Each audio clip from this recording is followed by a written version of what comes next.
હવે હું તો આટલી બાજરી લઈને છૂટું થઈ જવું છે, કેમ કે 5 વર્ષનો હિસાબ બાકી છે. એ લઈને હું તો સારું ઘર બનાવવું છે, કેમ કે જીવનમાં કશું સારું કર્યું નહીં અને પૈસા વધશે. કેમ કે 5 વર્ષનો હિસાબ બાકી છે તો ઉપાડ ઘણો મેં કર્યો નહીં. જે વધે લઈને ઘર સારું બનાવવું છે પહેલું તો રહેવું.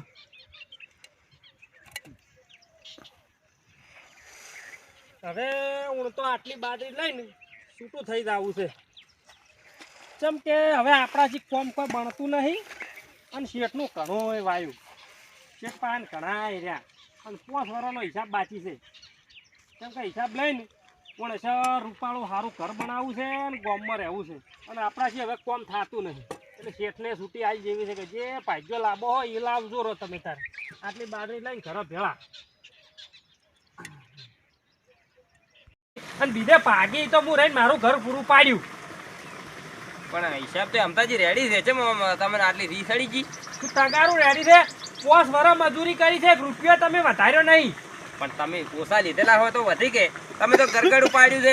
હો ભાઈ 3 લાખ રૂપિયા છે. મારે તમારું કશું દૂધતું નહીં. અમતાજી અને મારો ભગવાન તમને નહીં છોડે, મારી ઓતેડી તમને નહીં છોડે બેન.